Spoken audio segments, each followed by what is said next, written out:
Joseph Ortiz, also known as Sef, is a versatile artist, musician, and performer based in Netherlands with an international background.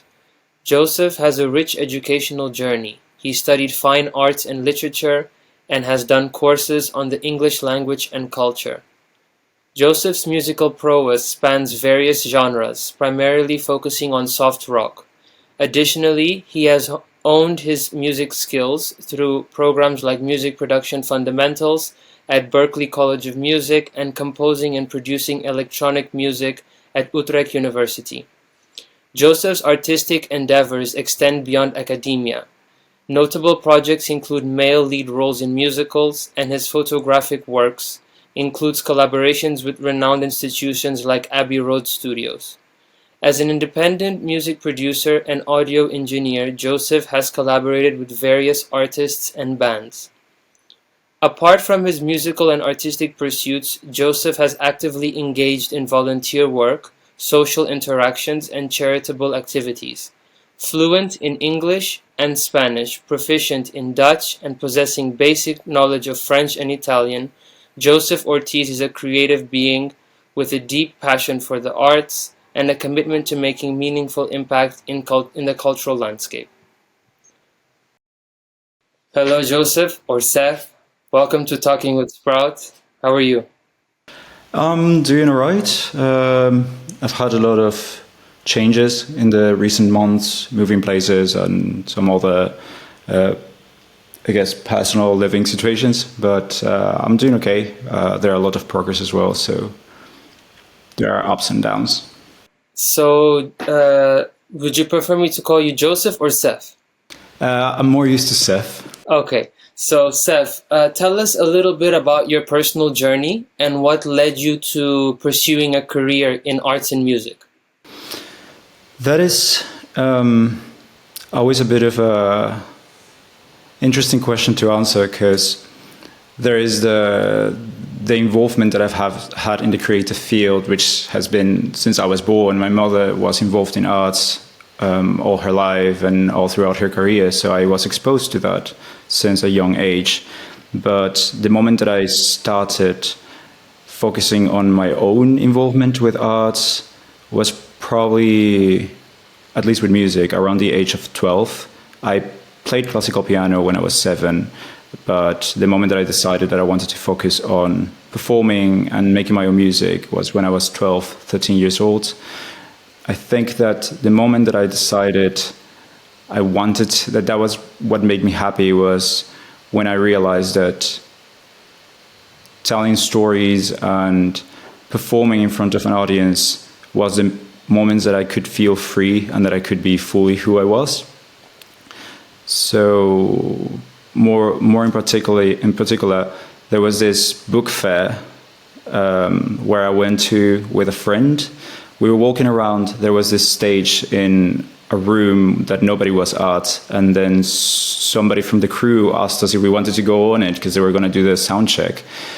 So, I mean, we were kids. We just went on stage and we were just walking around pretending that we were performing, and that's the moment that it just clicked. That that's what felt right. That's where I felt that I could just be me and that things were okay. So from there on, I just kept pushing for it, I guess. I don't know if you want to know more about the technical aspect of it, because of course logistics are always a thing you have to deal with. But emotionally, that's where everything started. Nice. Very interesting. And so how do you see your art today in terms of the impact that you want to create?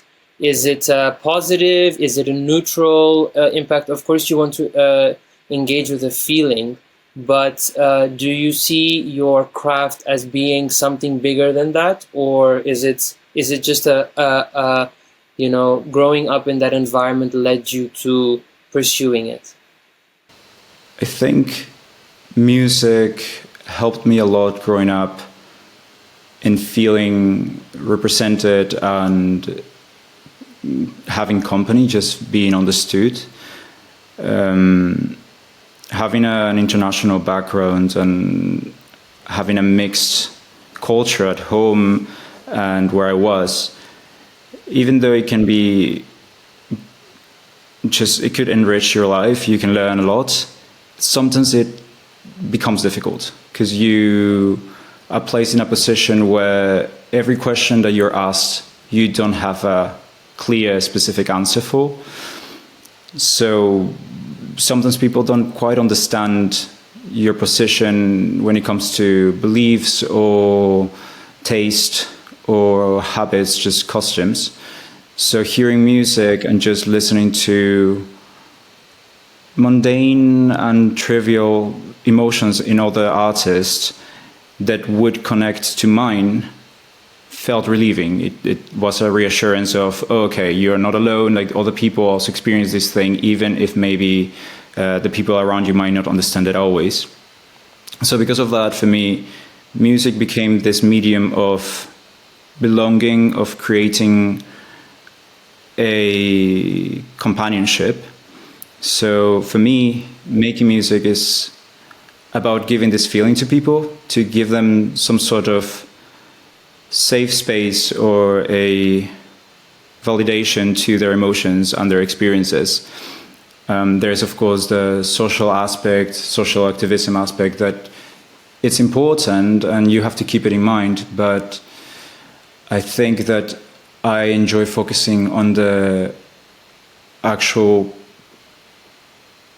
emotional and mental state of an individual as opposed as the communal, because I feel that if you take care of the individual, that can lead to them being able to take care of others and eventually keep that going and let's say heal or help a society overall. Yeah.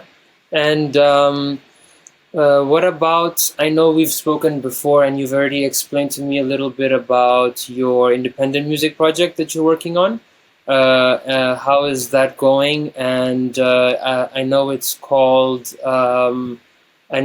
Prior Knowledge. So what themes are you addressing? And yeah, can you speak a little bit more about it? Prior knowledge. Well, so it's been a really long process, of course, especially because it's my first solo project and my first collection of works that I am working on that I decided to put out. So it definitely took long for me to grasp how everything was going to work, logistically and also creatively, because it's the first body of work where I feel that I found the sound, the theme, and the way that I want to use my instruments. So finding the style that I feel comfortable, that feels that represents me the most, took time. So the same way, realizing what the meaning of it was also developed over time. I guess that I started working on it from many years ago, but the actual songs that will be in the EP, songs from 2 years ago, that would be the oldest one. And as I said, I always use music as a way to connect. And with this one, the way that I see it is the description of a journey of understanding your life, who you are, so the process in life, and not necessarily autobiographically, but rather the different moments in life that you deal with things and how that feels, how that experience goes, as opposed as trying to give an answer to it necessarily, especially because it's about life and it's very personal.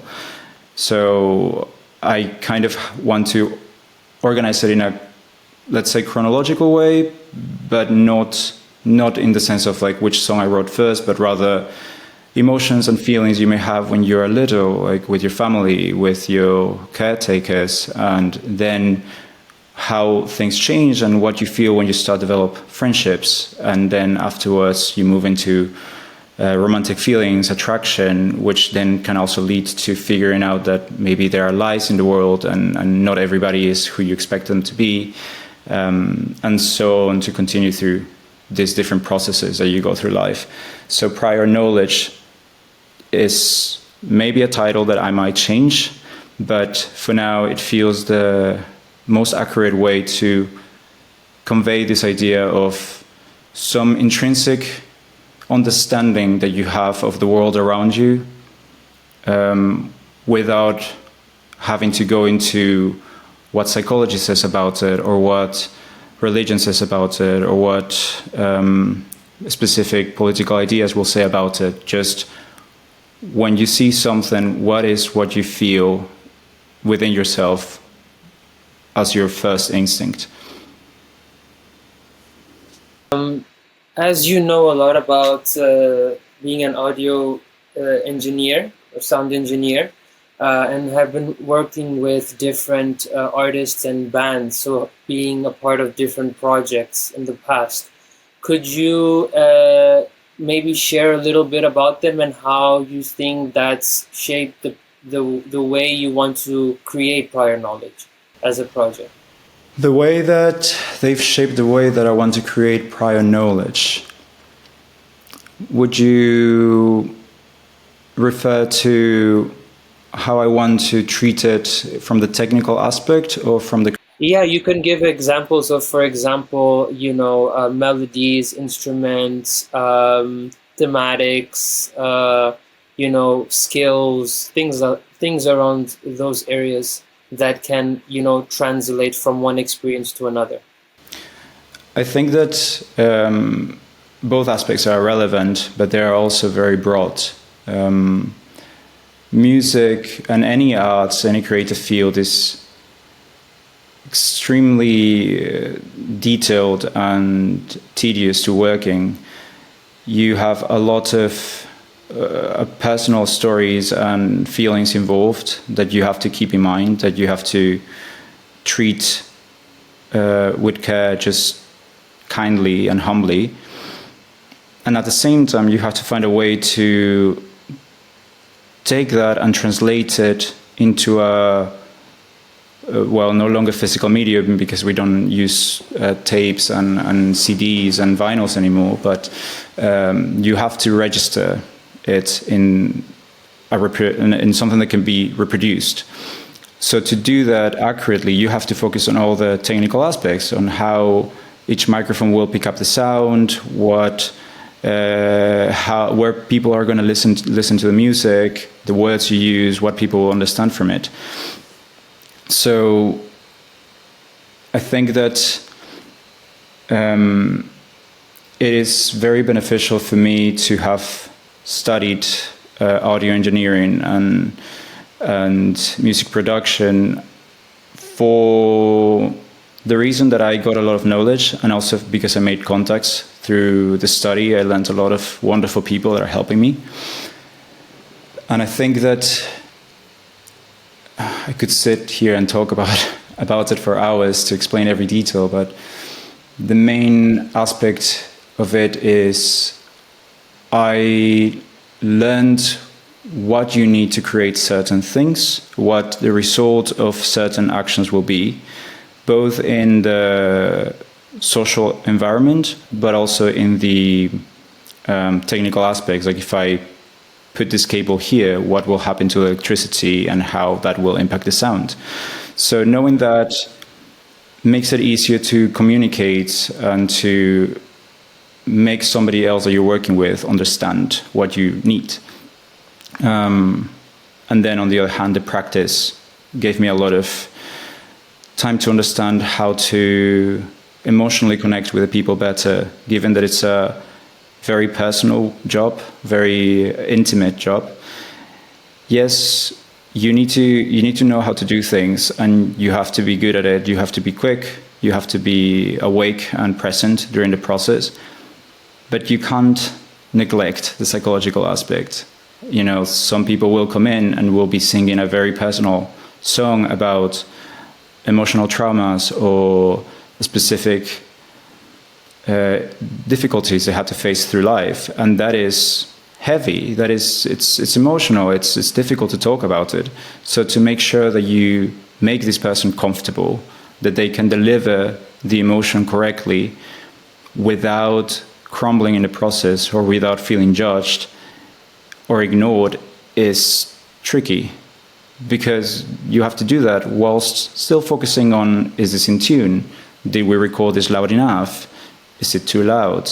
Do we need to change this microphone? So you need to involve them in the process and make them feel that they are part of it, and also that they are not losing or missing something, because sometimes you may need to refer to technical things that maybe they are not fully informed about, but it's important for them to know what's happening, because at the end of the day, is their creation and is their emotion that will be recorded. So you need to pay attention to that a lot.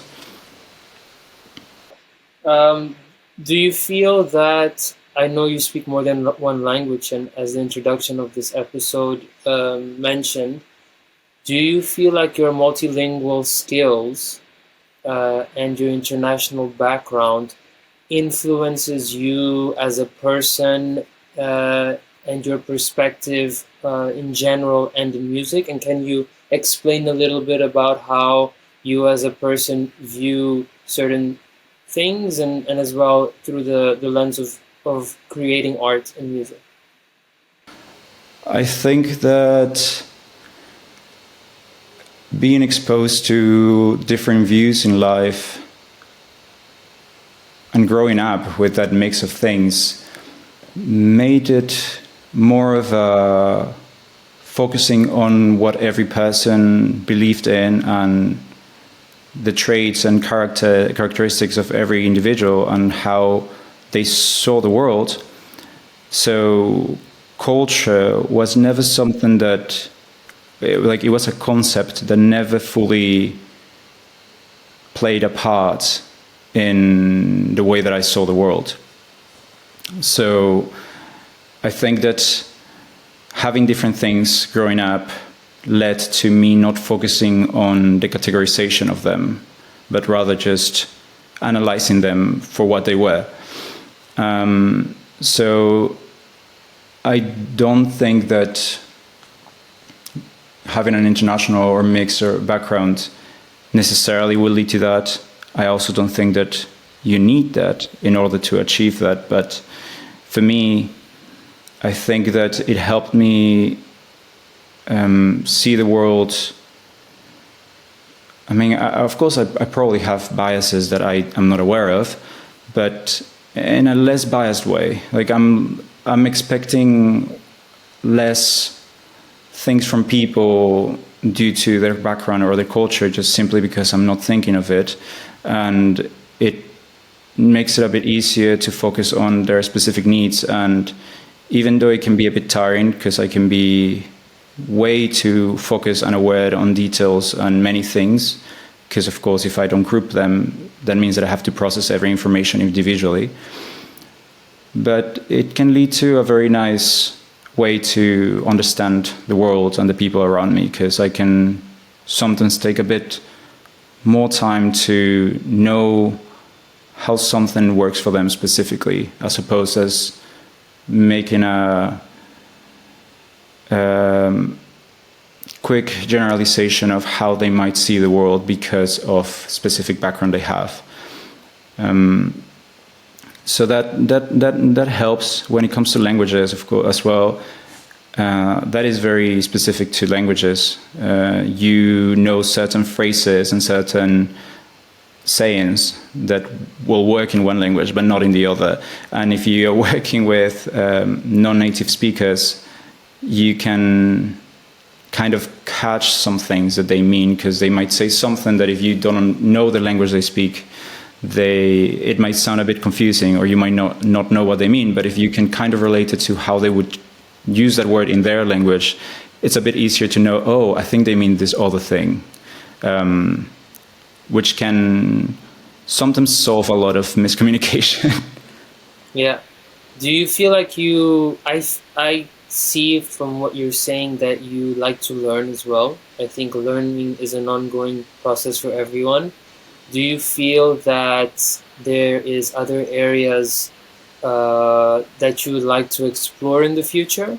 Or any skills that you think would be important as well to harness for your craft? Yeah, I mean, of course, there is always many things that I want to improve on. There is the more personal things that I like, personal goals that I have that might impact my career. And then there are the career goals that I've set for myself. I want to get more comfortable and more experience in stage presence and songwriting and translating my thoughts more accurately into words.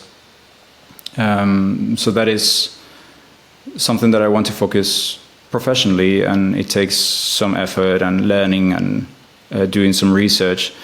I have had a lot of education when it comes to literature and when it comes to music, but it's not just the knowledge you need, but knowing how to apply it. And I think that is a part that I am currently understanding better, how everything applies to what I do. So then sometimes I find myself reviewing things that I already learned and finally understanding, oh, this is how I could actually use it. This is how it could actually benefit this. Like, I understood it then, I understood how other people used it, but now I know in what different way this would benefit what I'm doing. So always being aware of that, and then trying to keep it in mind when you're doing it, and just correcting mistakes or improving things that you want to work on. On the other side, I've always been somebody that likes to be in movement. I don't like sitting down.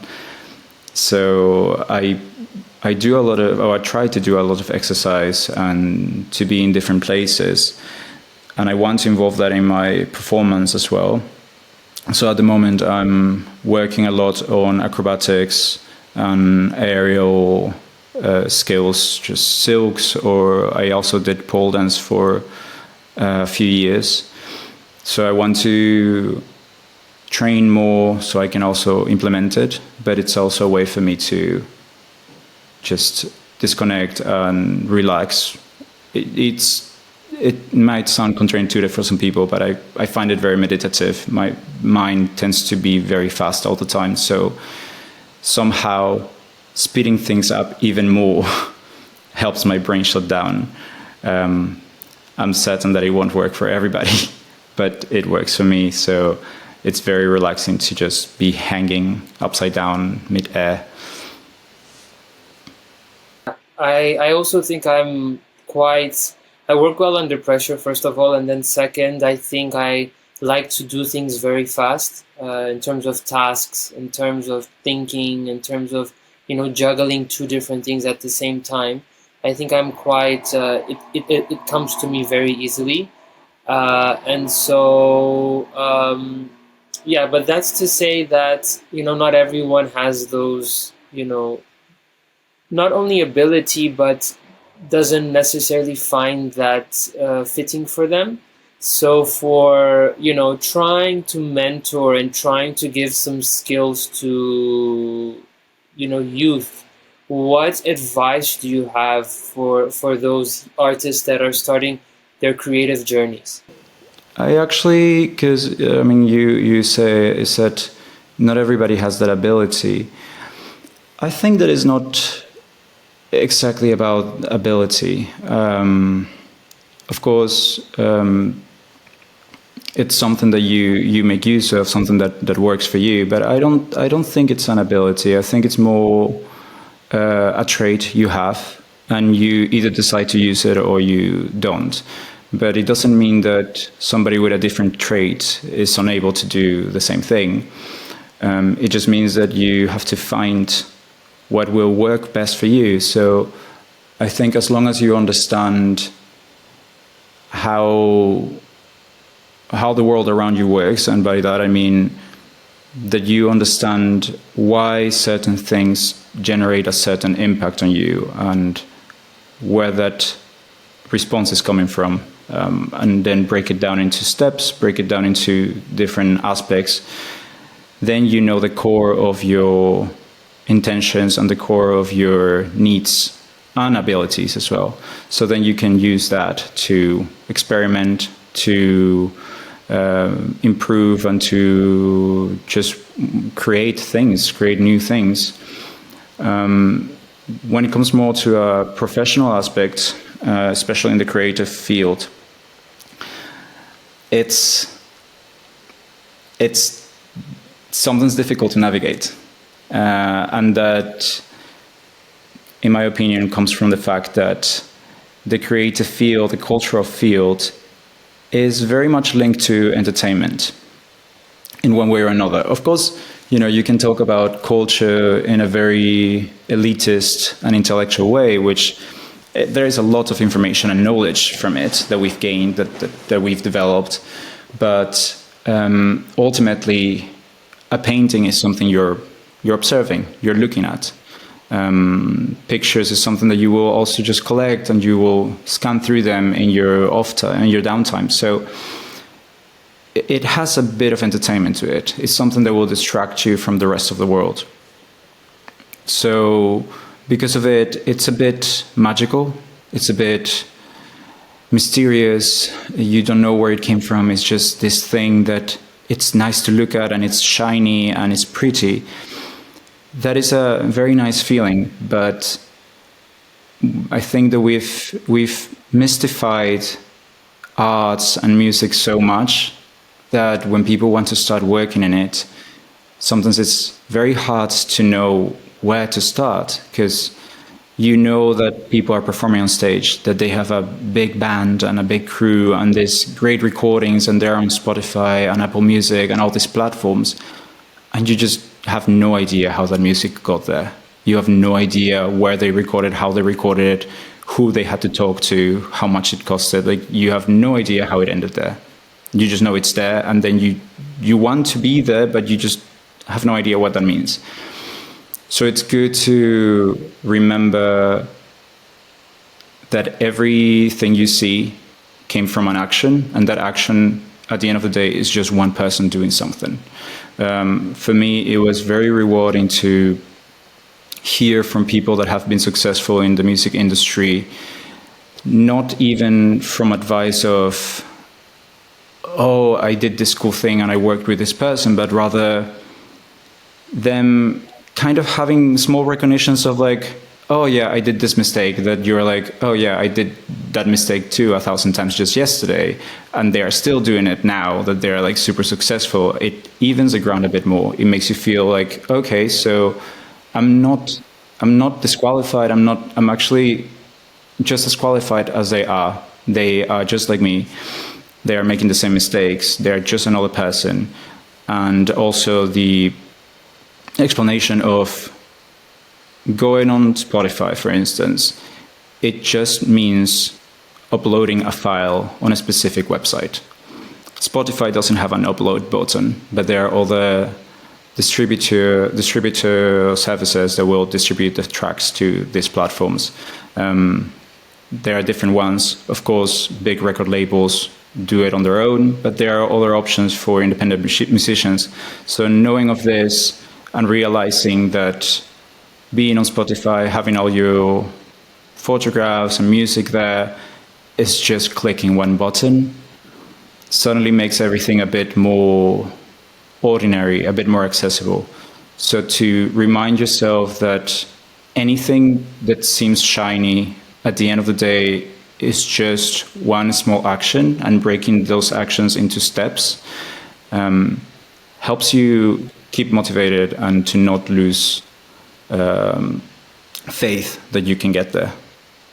And for those artists emerging in the space you're talking about, in the music industry, do you feel there has been a positive shift in the industry in the recent years, like in things such as diversity and inclusion, or do you still feel that there's a long way to go and it's unseen? I think that there are two aspects. There are positive changes in the sense of accessibility that we have to the industry, even though it may seem like it's not. We're able to do everything independently. That comes with their own challenges, of course, because it takes much more work from one single person if you want to do everything. But now at least you're able to do it if you want to. That's good. But I think that it's a double-edged sword. You can see it whatever way you want to. If you ask me specifically in changes that have happened logistically, I think it's just that the transparency, how society is focusing on the mental health of individuals and the impact that actions will have. That is really good, but I wouldn't classify it as something that has necessarily changed in music, but it has changed overall in society. And what about the aspect of getting money to be able to build a project, or have some financing to be able to get an instrument or book a studio? Or how do you feel like has there been any non-traditional ways that you've approached this specific umbrella rather than because I know that it's difficult nowadays for artists to find the right funding to be able to move forward? There's you always have to do a lot of research. For me, it's sometimes it's a bit funny and a bit ironic how much I forget that things are easy to find. Because even though I already know a lot of it, and many times I've realized that something that I thought was very difficult was in fact very simple, but I still fall into that trap. Everything in the end is very easy to find on internet. You can just look up funds and different platforms that will provide something. That is a very generic answer, and also a very broad option that involves all the requirements, of course. So I could sit here and talk about different types of funds that you can request and different things you can find online. But each funding you request has requirements, has things that you have to fulfill, has things that you have to provide. So it's always an exchange. They will, and that's the same way that we treat anything in life. You will interact with somebody because you get something back. And that doesn't mean that it has to be something material or shallow, like it doesn't need to be money or specific work, but it can also be emotional or psychological. If you go on a walk with a friend, if we talk about philosophy, you're still getting something back out of it. You're doing it because you're enjoying the time, because you're getting to be outside, you have some companionship, you have some distraction, and that is rewarding. Of course, then you feel happy from seeing somebody else happy as well. So it is an exchange. So when you think of big companies funding, it's the same thing. They give you funding in order for you to do something, but that will benefit them in one way or another. So it's good to know what you have, what you can provide, what your strengths are, and then identify what the company's strengths are, what they need, what they're lacking, what they're missing, what they're looking for. So there are, for instance, funding that is put aside for cultural development, that may be to involve certain communities, or so that culture can be accessible for certain sectors. So if you can develop a project that will benefit that people can find access to a certain performance, then you can request that and you can apply for that. Now, that is a big step. I think that when it comes to figuring things from the beginning, you need to, as I said, start from small steps. And when you don't have money, you get creative. If you want, there are options, of course, digitally to generate sounds.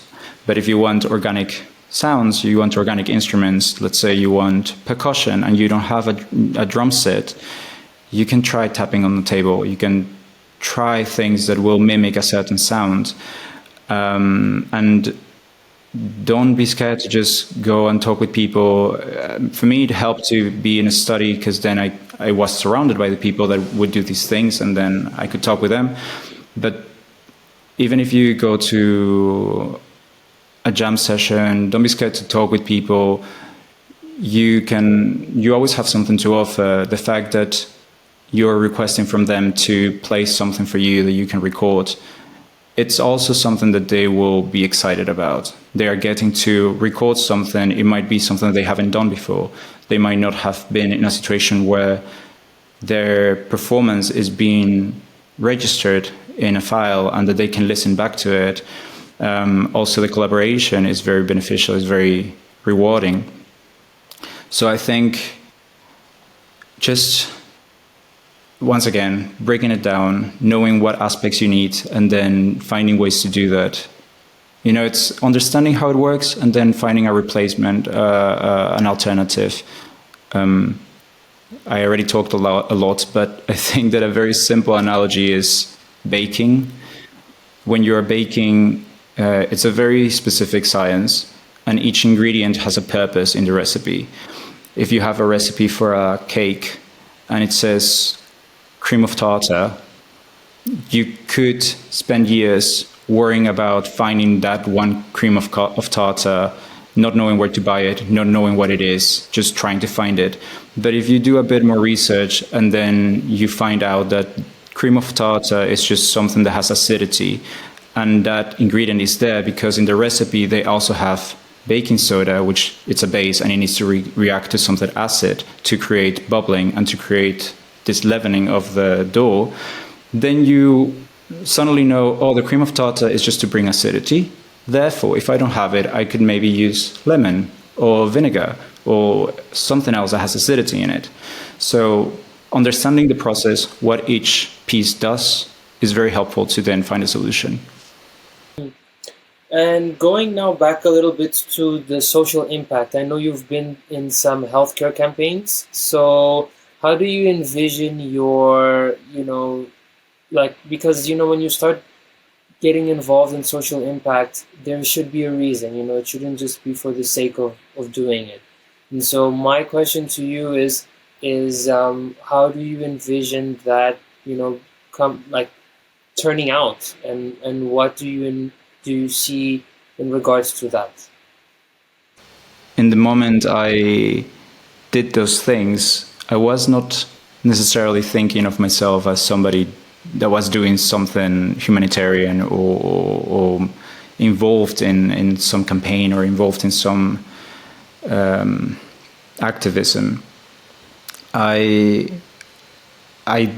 course, those things came my way, and there are other things that I've wanted to do, that I still want to do, that I haven't had the chance to do them yet. But at the time, I am only 26. I finished my studies a year ago, or not even a year ago, just a few months ago. So up until now, the opportunities that I've had were from the environments I was at.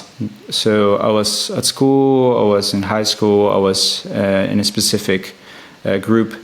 So they had been organizing things, and I found them interesting, and I wanted to help, and I wanted to be there.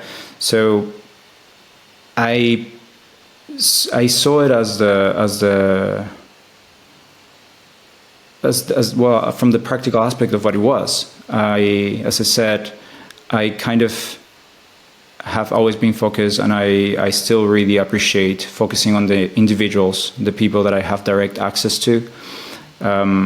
I sometimes feel that worrying so much about the bigger picture, even though it's important to be aware and to keep it in mind and to take actions that will help that, so that you don't jeopardize anything, of course.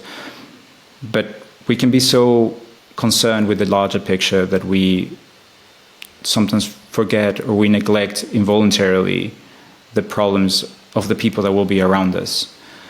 So for me, these things that I did were voluntary work with direct interaction with the people that needed help. So that is what, let's say, captivated me, what drew me into those things, because I could feel that I was actually seeing somebody get better, that I could see somebody having less of a burden that would otherwise have. So that is what drew me into it, and I think that that's what all the things that I want to do and that I do come from. I will probably always be trying to help, but I won't be that aware that I'm helping. I don't know. I don't want to answer that question as if I'm a saint or a savior, because I'm not. I just try to help the people around me with the things that I could actually do. I think that's a philosophy that each person should. I mean, like you said earlier, it's not the ability to do something. It's just that everybody has it. It's whether you choose to go forward with it or not. But I'd like to end this interview with a question in regards to a piece of advice or a mantra that you live by, that has been reoccurring to the different chapters in your journey. So I think that when it comes to giving advice, there are two things that I want to mention, or that I think are important to mention. One, referring a bit to a previous question, and then just in general. I think that you asked me at some point what has improved in the professional environment, in the music industry. There are things that we need to work on, and as a society we need to focus on as well. I think that women or the music industry is still very male dominated. There is a lot of acceptance when it comes to inclusivity and underrepresented sectors, but the fact that there is inclusivity doesn't necessarily mean that we have enough of them in the industry. There are it's really good that we have more women in the medical field and in the science field. When it comes to music, it's still very surprising, and you're lucky if when you go to a recording session there is one girl in the room, which is unfortunate and sad. And I think that it's not even about them not wanting women there, because sometimes we do fall in the situation of like, oh, it would be great to have a female here, like to have more girls here. But on the other hand, I also understand that, we had one girl in our class, and sometimes I've seen just girls that have been doing the course at my institute where they would always feel like the alien in the room. It was always like, oh, guys and the girl. So then the things that we need to focus on is to respect everybody equally, to not focus on the fact that she's a girl, because it's a lot of pressure that I can imagine it's a lot of pressure that they must feel in either of the ways, trying to either fit in or trying to not fit in. And the problem is they shouldn't have to do either. They should just be allowed to be there and feel like they're there just because they're there. That they are not the cool girl because they're in the room, and also that they are not the pretty girl in the room, but that they are just there for their talent and their skill. So even though it's very it's difficult and it's hard, I would say that for girls and anybody that wants to do music or any other thing, to really fight all the voices in your head questioning if you should do it, if you're allowed, if you're not allowed. If you want to do it, just really focus on why you want to do it. Figure out why it's a good thing to do, and then just hang on to that. Just don't think about whether you should, whether people will say something, whether you will fit in. Just do you. Just do what you want to do, and just push for that, because that is the only way that we can actually improve things and get perspectives from different people. On the other side, a general advice that I think is important for everybody, and that it was certainly the best thing for me to hear all throughout my studies, is that working in the creative field has a lot to do with being qualified, sure, but more than that, you have to make sure that you make everybody around you feel comfortable working in it. It's a very intimate setting. You're talking about personal struggles, so the people that you work with need to be able to open up to you.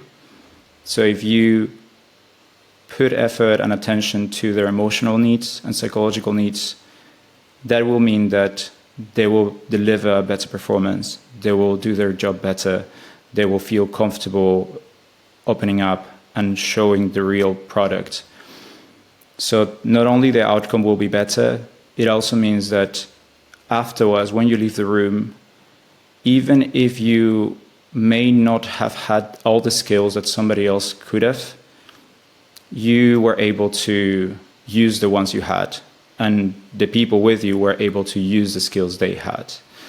So they will want to work with you again. So your focus should be on making sure that you're somebody that people will want to keep working with, not being the best one in the room in that moment, but knowing that you want the best for the other people and that they are good people to work with in the future. So you need to keep that in mind, that it needs to be enjoyable, it needs to be comfortable, you need to be happy doing it. Otherwise, you will get stuck. Well, thank you for sharing some wisdom and a little bit about your journey. It touches upon many areas which I think many people can resonate with. And I think the conversation was very interesting. I think you have a lot of knowledge, not only in music and art, but also in, just in general. So I think I wish you the best of luck, and look forward to seeing your project come to fruition. And yeah, thank you for being a part of this episode. Yes, thank you as well. So happy to be here, and again, goodbye to everyone. Thank you very much.